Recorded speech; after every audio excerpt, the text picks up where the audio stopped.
Hello and welcome to the Powerhouse Woman Show. I'm your host, Monica Pierre. Thank you for joining us today for the beginning of season 5.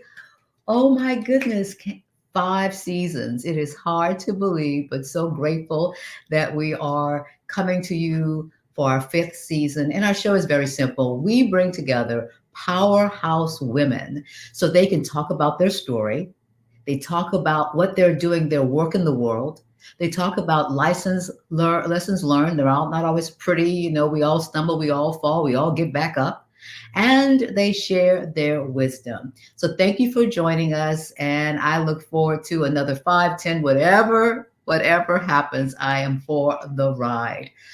Well, how do you feel when it comes to having success and having enjoyment, having happiness? Do you think that the two are exclusive or can they coexist? That's what we're going to be talking today about with our very special guest, Dr. Yewande Olamide, and she is a therapist. She is a physician. She's a former emergency room doctor, and she has amazing podcasts. So we welcome you to the show, Dr. Yewande. Thanks for having me, Monica. It is such a pleasure. And congrats on 5 seasons. That's a big deal. That's a very big I look and deal. go, this is our fifth season. Okay, well, let's roll with Congratulations. it. Let's roll with it.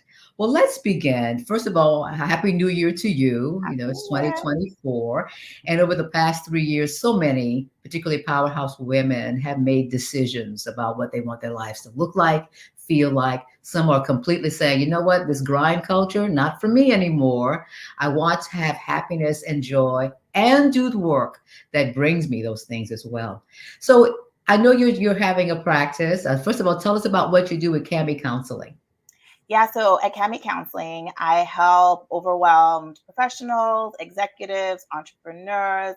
I help them really find, again, that balance between work and finding peace and joy in their day to day lives using very practical tips and strategies based on evidence that will bring them that satisfaction. And so I work mostly with women. Actually, right now, 100% of my practice is women. But yeah, I really help them find that satisfaction and peace in their day to day lives. Well, give us an idea when they come to you, what is their lives looking like till they get to the point where, you know what, stop, help me. Yeah, the word that keeps coming up over and over again for these women is overwhelmed. They're overwhelmed, they are stressed, they are anxious. Some of them might even feel depressed. And they just don't know which direction to take things. They know that there's something missing, and they know that the way they're living isn't what they had dreamed of growing up as a little girl. And they're just looking for help. They're looking for some clarity. They're looking for someone to help them unpack what it is that they want. They know that the life that they're living isn't the kind of life that they want to live.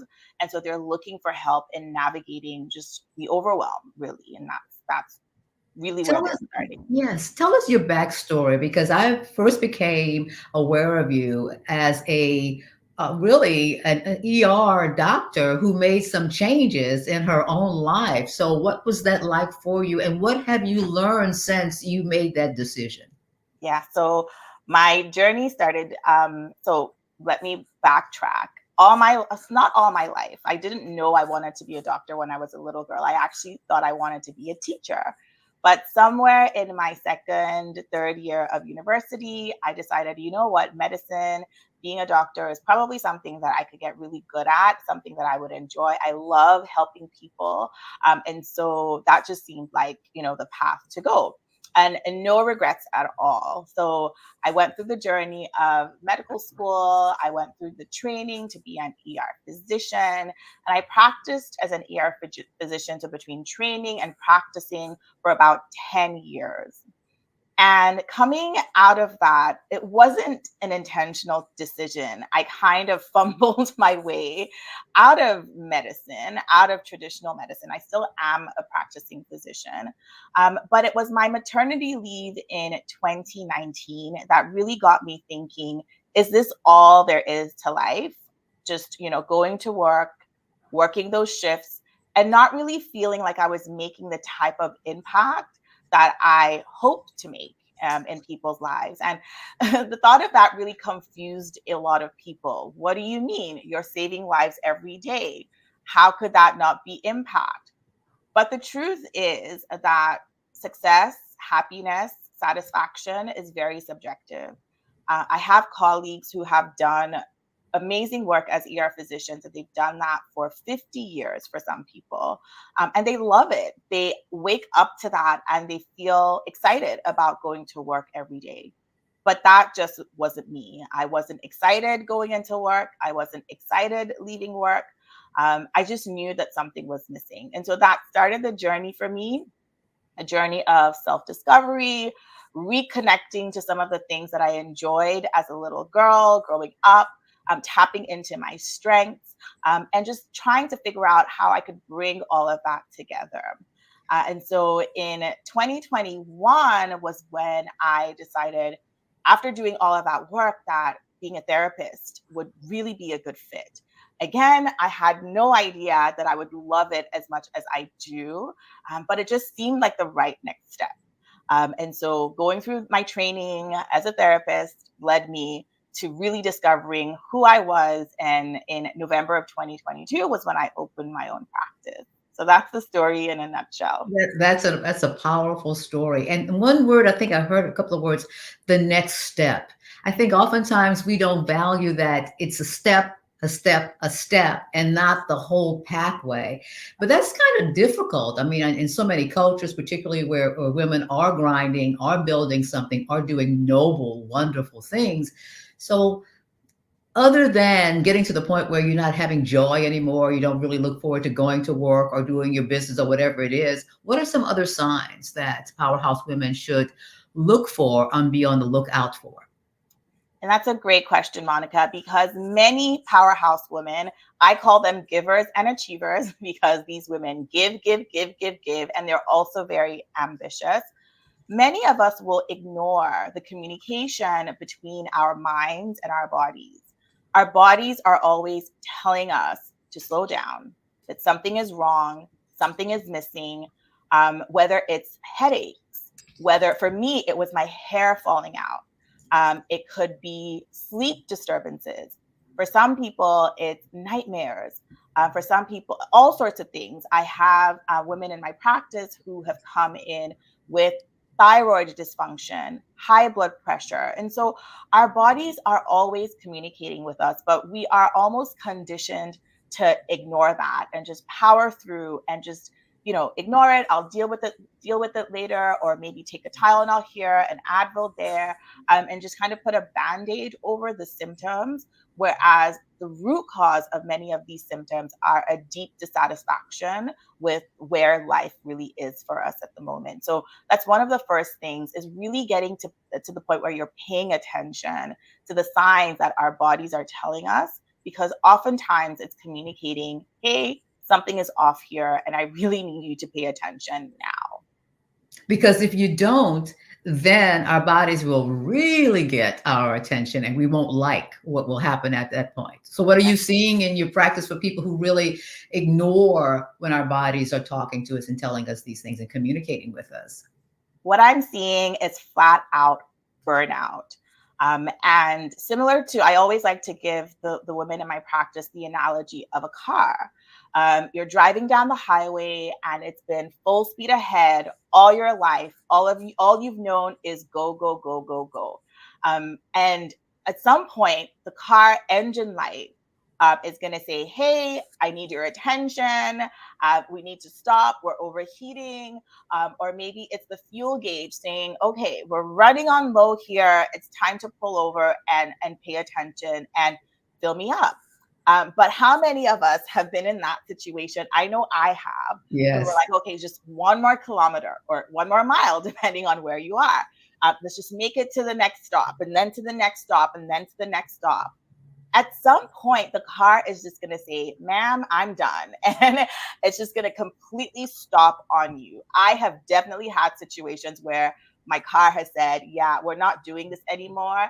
And what that has meant is me walking, pulling over, walking to a gas station and getting gas to put in my car, all because I didn't pay attention to those warning signs. And so what I'm seeing is burnout. And what that looks like is sometimes even just not being able to get out of bed in the morning. For days, weeks, months, even years on end. It feels like some will describe it just like a ton of bricks, brain fog, nausea, upset stomach, irritability, outbursts of anger. And so there's a myriad of symptoms that come along with that. But when we really get to the point where we've completely ignored the signs, that burnout, where the engine stops completely, that's where people get to.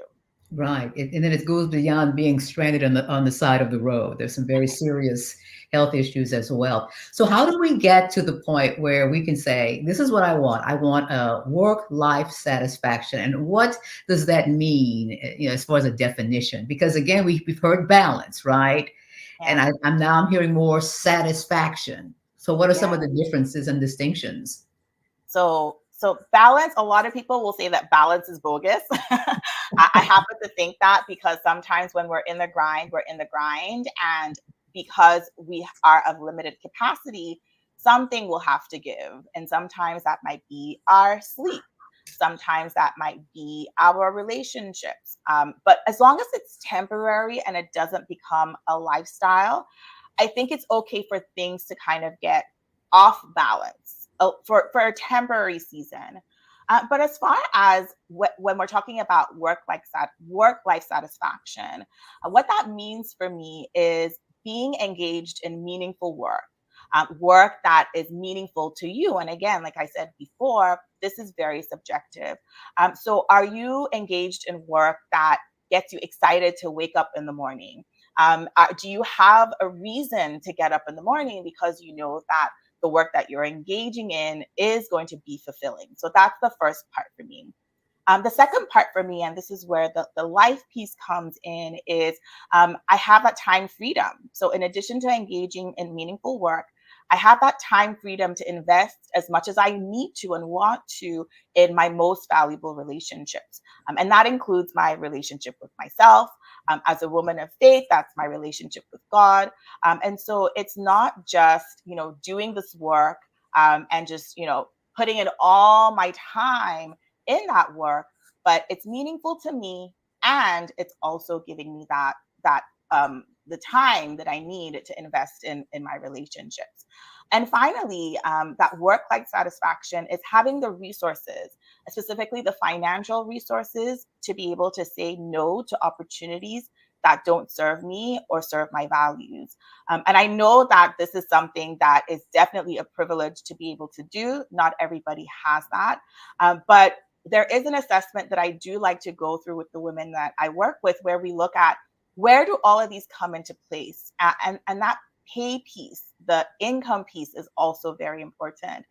Because yes, we can say, follow your passion, do what you love, but let's be real. We also have bills to pay and Yes. financial goals that we're working towards. And yeah, so just to summarize, I'm talking about meaningful work. I'm talking about time freedom so I can invest in my most meaningful relationships.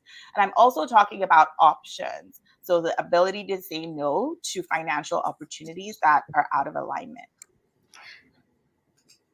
Yes, absolutely. And I think again, maybe you're not going to say no to everything that comes along, but if you say no once a week or once a month, those no's really start to add up. Or if you say yes to what you really want to do more than what people expect you to do. If you are very successful, I have noticed too, Dr. Yewande, and you may agree, that people get very comfortable with you in that role. But when you say, no, I'm not an ER doctor, I'm a therapist, they give you the side eye, like, please.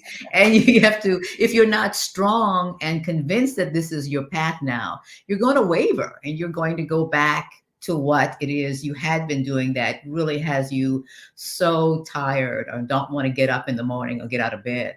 Yeah. And Monica, yes, we're talking about external pressure, but there's also that internal pressure as well too. Because when your identity is tied to a certain thing or a certain way of being, if you are Jane the performer or Kate the executor, right? If you have that reputation, or Jill the nice girl, right? If you have that reputation, even internally, it can feel like a struggle. Yewande, the ER doctor, right? This is what everyone has known me as. And so when we tie our identity to either our profession or a way of being that no longer serves us, it is a journey to detach ourselves from that. And I certainly went through that. It's not easy, but definitely necessary if we're thinking about our overall work-life satisfaction. Before we go, two things I want people to know where to find you, but I want you to just talk about your podcast, which is amazing, the title, and we get it. Yeah. Happy Without Medicine podcast.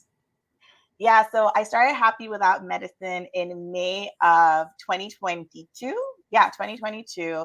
And so, what I talk about are just these practical tips that I share in my practice. Obviously, because I am a person, I'm just a single person. I only have 24 hours a day. I'm only able to see a certain number of women. So the podcast is really my way of sharing these tips and strategies that I see come up a lot in my practice with a more global audience. I know that there's women from different parts of the world that listen to the podcast. So even though I'm not able to see them one on one in practice, the podcast talks about strategies. For example, finding your core values, being able to say no, even if you're known as a nice person, how to make challenging changes, for example, switching jobs from something that you've always done to something else. So those are the kinds of things that I talk about in my podcast. Right. So, everybody, I have my phone. I'm going to make sure that we follow you and we and listen to your show and subscribe and all those great things that let people know about it. Finally, how can people stay in touch with you, find out what you're doing, and any big projects that you have coming up in 2024 that you can share with us at this time? Yeah, so I'm active on Instagram, and my handle is at doctor. So that's dr.yoade, and Monica has that on the screen there. So this year, I'm really again focusing on reaching women outside of my geographical area here in Toronto. There are only, again, a certain amount of my wait list exploded within 2 weeks when I opened up, because obviously women are looking for a therapist who look like them, who have shared experiences. And so my wait list, I had to close at some point. But I am coming out with a workshop that's opening up next Thursday, where I'm going to be talking about strategies for dealing with overwhelm. And more information on that can be found in the link in my Instagram bio. But yeah, that's one of the projects that I'm really excited about this year. I'm also excited about doing more workshops with corporations, and a lot of the women that come in, it's work related stress that I'm seeing and having to help them navigate. So I'm also really excited this year about going into offices and organizations and just talking to the employees, the leaders, about how to really manage stress and overwhelm, so that again they can really experience Mhm. work life satisfaction. Absolutely. And I just feel a shift too, that, women in particular are saying, you know what? No, I'm done. I'm through. No, it's going to be different. And it becomes different. It stops when we stop it and, Absolutely. and make a change. Thank you so much for being with us on the Powerhouse Show, Woman Show, and the fact that we kick off our fifth season, and what a wonderful topic in which to kick off our fifth season. So thank you so much for being with us. Thanks for having me. And thank you all for joining us. And we appreciate you. And we'll have more great interviews like the one you just heard. So remember that you are a powerhouse woman.